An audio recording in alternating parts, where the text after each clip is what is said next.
Hi everyone, I'm Valerie Morris. I recently had a brain decompression surgery to help with my Chiari malformation. I did a video about that, so definitely check that out. It tells you about all the symptoms I was having and all that, all the stuff. So I just wanted to pop on and give an update. So today is November 13th, 2024, and I had my surgery on October 29th of 24. And so we're 15 days out. And honestly, I'm feeling so much better than I was expecting.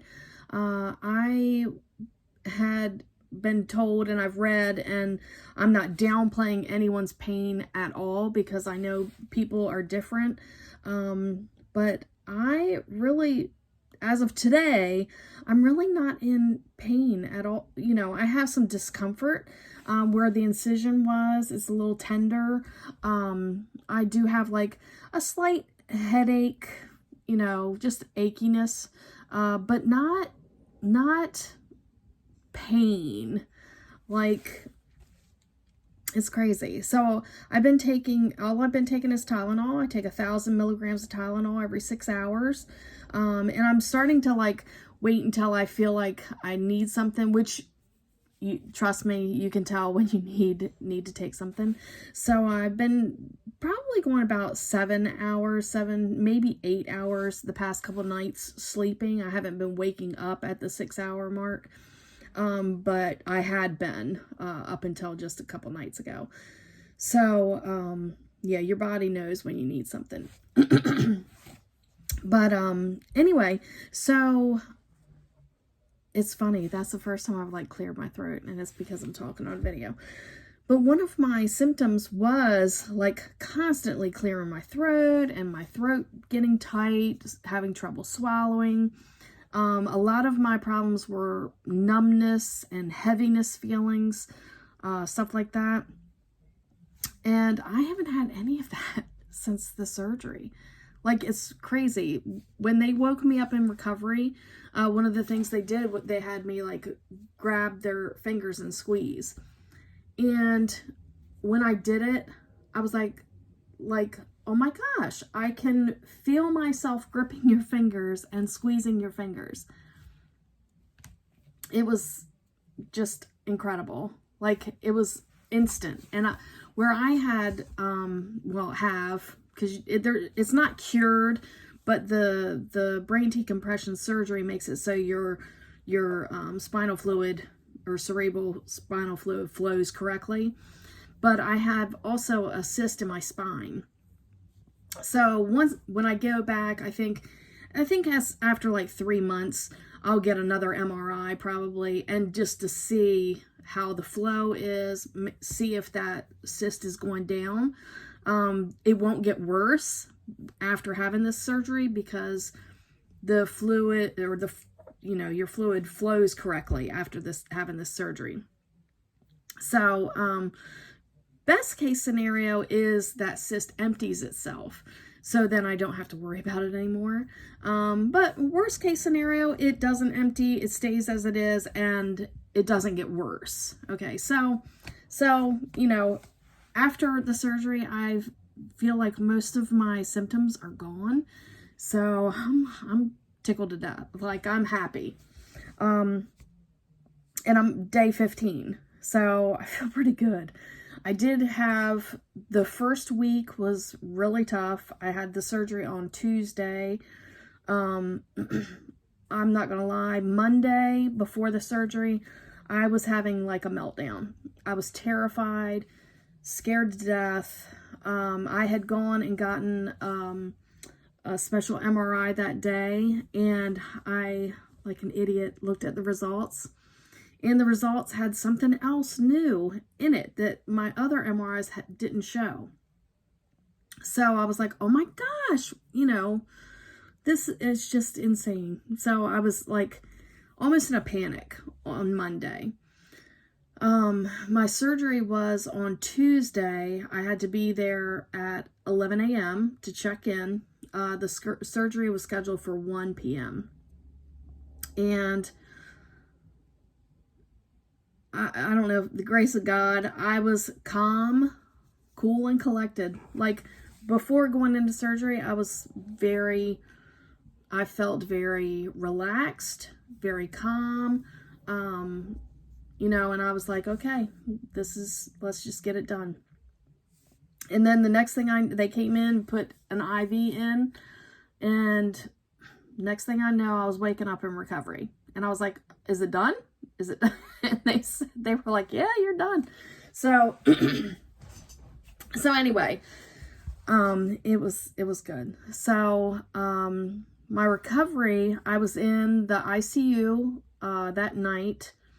And I think my husband said it took, like, from him being in the waiting room, beginning to end, was about 8 hours. I could be a little bit off, but I think he said it was about 8 hours before he got to see me again. So, so I was in the ICU that night, and I don't remember him coming in that night. So he said he came in, and I was complaining a lot about pain. I don't remember him even being there. I don't remember complaining. I don't remember any of that. So I was out. I was out of it. The next day, they did keep me in the ICU. So that was Tuesday, Wednesday, and I want to say finally, like Thursday night, they moved me out of ICU. Now they had downgraded me, but they didn't have a room available. So I want to say it was like Thursday night, they finally got me moved to a different floor. So I was only in there, you know, I don't even think I was in there like 24 hours. I didn't get up walking other than to go to the bathroom. While I was in ICU, I didn't get up. There was like a little toilet under the countertop. It was really weird. They'd open the counter up, flip the toilet around, and that would be it, as far as walking. So I didn't really get up walking, just because I was still in the ICU. But once I got to the other room, I was able to get up and like walk to the little bathroom in the room. But really, that's the only walking I did. I kind of wish I did get up walking more. Once I got home, but you're like so tired, and just, I slept all the time, like all the time. And I'm one of those people, if you need to take pain medication, take pain medication. I'm one of those people that are very funny about taking any pain medication. So I took the least amount possible. So, you know, and even with taking just the smallest amounts and just Tylenol, I slept like a log. I slept a lot. But anyway, so Friday I came home, and I didn't get up moving very much, and I really wish I did. I messed myself up. I'm a stomach sleeper, so after having this done, you kind of have to stay on your back, with, you know, be elevated, and that's how I came home. And we have a firm mattress, okay? So by Monday, I was in so much pain, not from my head, not from my neck, but my butt and my hips and my thighs. I felt like my hip bones were going to rip out of my skin. It was terrible. Like, it was the worst pain ever. So that kind of took over any pain I was having in my head and in my neck. It was just excruciating. So I had only been taking Tylenol from Friday until Monday. And Monday night, I could not sleep at all. So I ended up taking a muscle relaxer at like 3 o'clock in the morning, just to help me sleep, because my hips and everything were so sore. But excuse me.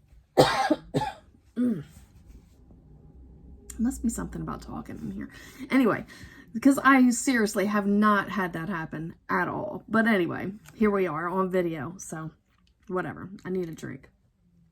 So anyway, took a muscle relaxer that Monday night, Tuesday morning, 3 o'clock in the morning, and I was able to sleep. But I was like on top of pillows, and I was just so uncomfortable and everything. So I had to eventually just start sleeping on my stomach just to alleviate the pressure on my butt and my hips. So make sure you get up and move. That's huge, okay? Because you don't want that to happen.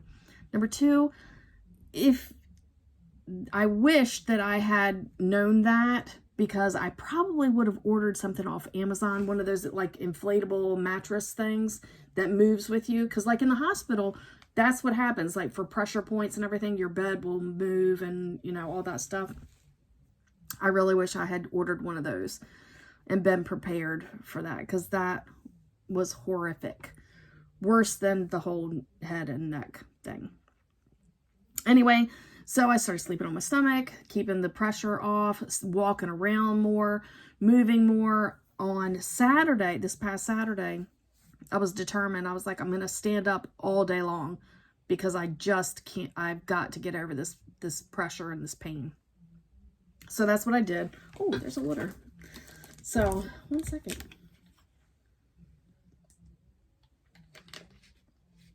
Ah, that's better. Sorry. So Saturday, I stood up all day long, like very small amounts of kind of like sitting a little bit, resting. I think I laid on my stomach for a little bit, but never sitting down, never like on my butt, because it was just, I was determined I was going to get over it. And I did. So Sunday, I finally felt better. And you know, my neck and my head feels pretty good. Like I can turn pretty much all the way around. No, like there's a little bit of pressure. The incision is very itchy, and that's, I guess, a good sign, because that means it's healing. And yeah, like all of my symptoms are gone. Like I'm knocking on serious wood that they're just gone. So I'm excited. I'm really excited. I haven't tried to drive or anything yet, so that'll be coming up. I went Monday and got my stitches taken out, and I'll try to add some pictures to the end of this video of just like the incision throughout the time. If not, then I'll have to just make a third video, but I'll try to add them in the end of this.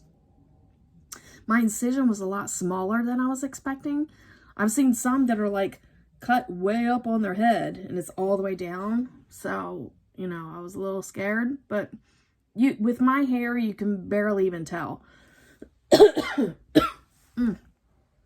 Maybe it's something in this room. I don't know. But anyway, so my incision's really not that big. It's only maybe, I don't know, maybe 4 inches, if that.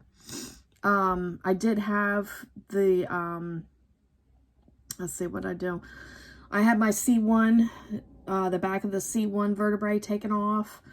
They did, open the dura of my brain. She said, I haven't spoken with the doctor to get the exact details, but she did talk to my husband that night. And, from what he said, she said that, I don't know if this is like the opening at the bottom of my skull or if my vertebrae was misshapen. I'm not really sure. But something was like, instead of being round, it was like oval. So I don't know if that's like the opening at the bottom of my skull. But she said that the tonsils at the bottom of my brain were larger than what she expected. And that they're usually like 2. And they were crossed over and really shoved down in there. So they had to cauterize those. So that took that away. So that opened up a lot of room. They did open the back of the skull, take some of the bone away. I believe she said they took more than what she expected to take. Just because of how everything was jammed in there. They did go behind the lobes of my brain and cut, whatever they call it. It's almost like a cartilage, but it's like a spider webbing behind your brain. she said that was very thick. So they did cut that, and it's just incredible. So, and then they closed everything up, and you know, I'm just so thankful that number one, I went to see, you know, I had the procedure done at Johns Hopkins Bayview Medical Center. Dr. Judy Huang did the procedure. Phenomenal. I mean, phenomenal. Her team that came around and saw me afterwards were just great.